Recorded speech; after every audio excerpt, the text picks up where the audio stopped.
Good morning, everybody. It's been a while since I've done a rehab roundup, and not because we don't have horses on rehab, but because we have been so busy. We've had some pretty major medical things happen. So today we'll do a quick rehab roundup, get back in the swing of things. First up is this lovely colt. He's not really on rehab. He's technically waiting to be gelded. He is scheduled to do that in the next week or so. So we'll keep you posted on that. Once he's done with gelding, he'll be in a training challenge this summer. We have a person coming out to work with him, and then he'll be looking for a home. This is a new horse to us. This is Lucky Boy. He recently came to us about a week ago from the Pine Ridge Indian Reservation out in Wanblee, South Dakota, which is near Interior or Kadoka if you're familiar with our state. He is a lovely boy who suffered a leg injury about a year ago when he was waiting in the round pen to be seen by the vet overnight. He did get attacked by a large cat. They don't know if it was bobcat or mountain lion. I would say based on the wounds, it was probably a mountain lion, and they are in an area that has them, so we're not just making that up. He ripped his back up pretty bad. You can still see some of the scarring. But so it became a recovery of that. They treated the back. They got that healed up. By then he'd grown some proud flesh and stuff on the leg injury, the initial one. But they worked on that. They got him to a point where they thought he could go back out to pasture. He was out to pasture for 2 weeks, and he came up lame and had reopened the wound on his leg. At that point, knowing they don't have enough resources, they asked for help, and we agreed to take him in. Currently, while he is a part of the rescue, his former owner is supporting him, has been sponsoring him, and is helping with all of his costs. And should he be able to return to that environment and his previous job, he will be adopted back out to his owner, and will hopefully be able to return to that job. We've had a farrier trim. He did shear off about half of one side of his heel bulb, which will not grow back. When you cut off part of the hoof, that's not going to grow back. The heel bulb will always be gone. So it will be a question of if he can be sound enough. The land they are in is not super rocky, so he should hopefully be able to go back to there. But it will also depend. He's pretty spooky about things on his back or going over his back or even his hind end, which if you had a mountain lion jump on you and tear up your back, you would be pretty upset about that too. So we don't know if he'll ever get to be a riding horse again or kids. I don't think he'll be able to go back to the program he was in if he can't. But we'll take each step day by day. He goes in tomorrow for x-rays of his leg, and also to just do a once over on his back and make sure there isn't anything that needs to be still fixed in there. I believe in our last couple of rehab roundups, we introduced you to 3 new ponies that had come in with horrendous feet. And this is Diva. She's one of them. All 3 of them had horrible feet. They'd been unable to get hoof care done for quite some time. They've both now seen the farrier twice, or they've all seen the farrier twice. They've all had x-rays and been to the vet. The other 2 that came in, Belle and Dy, are doing just fine. They are actually just outside that window. Their x-rays were better than we expected them to be, so they have every chance of being adopted and healthy and happy. We just are doing a couple more corrective trims, and then they will be available for adoption. This little girl, unfortunately, Diva, had very horrible x-rays. So her situation is a little different. We are currently taking it day by day. We did originally plan on euthanizing immediately. We brought her home to make the plans for that. However, we kind of believe that you can do, if they're showing improvement and they can be happy, healthy, and managed, that it doesn't necessarily have to be a death sentence. She initially showed major improvement, walking, trotting, on a very tiny amount of pain meds. Now, the last few days she stopped taking her pain meds. She won't eat them, so we're going to have to come up with a different way to do it. And she's a little more sore. So this girl can't live a happy, healthy life, comfortable life without pain meds, but we are not opposed to daily pain meds.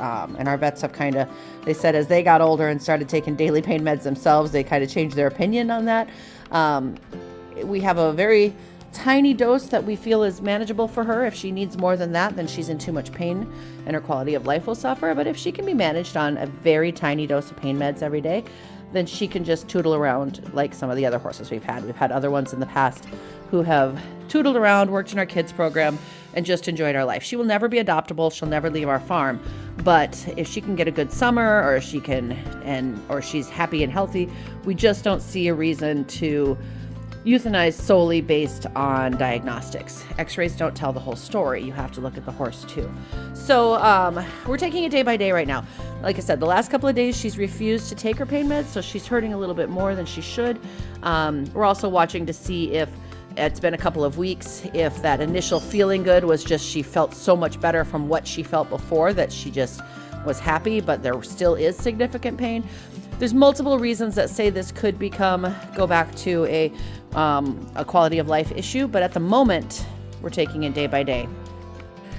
This horse is the reason that all of our videos are late, why we have not done a rescue reality or a rehab roundup in a while, and this is Dex. Dex is our 30-year-old mare. About 3 weeks ago, we had a pretty major storm go through, and the shelter she was behind to stay out of the wind changed. It took it, lifted it up and flipped it over her, knocked her down and pinned her under it from her neck forward. Her back legs were out of the shelter, facing the shelter. She did kick through the shelter several times, cutting up her back legs really bad. She suffered an arterial bleed, and we believe she has a small skull fracture. I don't know how she survived. A lot of things happened that we're very lucky. We'll go into that on the new horse rescue reality, which will come out this week. But a lot of things had to come together for her to survive, and she's still struggling with rehab quite a bit. Her legs are healing, but they're healing slow. Her face is healing, but it's healing slow. She's covered all those dark spots you see on her are medication on various cuts and bruises, and of course at 30 years old, I mean, that would cause muscle pain in almost any horse, but if for a 30-year-old, her body has just been taking a while to recover. She did have massage work and some BEMER, which is electromagnetic pulse work done, and basically we're just grateful she's alive, hoping she continues to recover, and monitoring her recovery day by day. Also previously on rehab, but you can't see because Jazz is looking at us, is that beautiful gray horse back there. That's Penny. He, again, it's April, so we have snow melt, lots of rain and mud, but it is what it is. They have lots of areas to go to get out of it. Benny has been on rehab for a lot of lameness issues, some pain in his feet. We're not sure exactly what. He did have, his x-rays are relatively clean. We have a kind of diagnosis of potentially navicular. We also had a big tendon on the hind. And he seems to be doing better in certain weather. We've definitely talked about the fact if it is the tendon that's causing all these issues, that can take a good year to heal. Our plan has been to get him through winter and try some shoes to see if it makes him feel better and help him heal. Obviously with this mud, we don't put shoes on. So as of right now, we've just kind of extending his time. Hopefully in the May Farrier Day, he can get shoes on and we can see if that will help him quite a bit. That is kind of our last ditch effort. If we can't get him happy and sound and comfortable with shoes, then again, kind of like Diva, we'll be facing very few options. He is on daily pain meds. He doesn't seem to hurt, he just walks funny. But horses don't walk funny unless they've got some discomfort or problems in their joints. And since he doesn't have a fused joint or anything wrong in his x-rays, we can't say that. We have to assume that his walking problems are related to discomfort. So if we can't ease that discomfort over the summer, then we will be saying goodbye before winter. So I don't remember who all was on rehab last time we talked, and with the mud from the flooding, I'm just not going to go wandering. So I think I'm just going to do a quick little video of these lovely horses eating hay and talk a little bit about a couple that I do remember. So first and foremost, it was Lucy and Cody who were on rehab for their behavior, just kind of living out the winter waiting for training. Well, it is time for the Dakota Showdown Horse Trainer. The Dakota Showdown Horse Trainer Challenge is a challenge that we have that pairs our rescue horses with trainers for the summer, and then they compete for prizes and the horses hopefully get adopted. They get trained and they get new homes, and it's a really great program.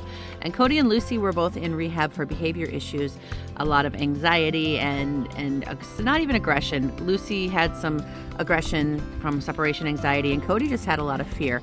And some reports of previous behaviors that we never saw. So they have spent the last winter year or so just learning how to be a horse again, building up their confidence to be ready for training, and they are both going to the showdown. Lucy is left this weekend. She's already at her trainers and doing amazing. We expected a setback leaving her friends since all of her issues revolve around separation, but she is seeking out her trainer for attention. She prefers human over horse, which is great. So we'll see what happens there. Cody is in that crew, staying up and out of the mud. He's just being covered by the horse in front of him right now, which is Turbo. Cody also is heading to a trainer. He was supposed to leave this past weekend, but we had trouble with getting him caught. He eventually jumped out of the round pen, even though nobody was putting pressure on him. And with the way the day was going, we just decided to call it good and get him in another day. We have 3 more going to that area, so we'll just figure out how to get him on a trailer and go. This horse here is Aries. He is a permanent resident. Technically, he's my personal horse. He has arthritis and is not sound, but he is part of the magic of our herd that helps horses like Cody and Lucy remember how to be horses and learn to like humans. And we're very grateful to have him.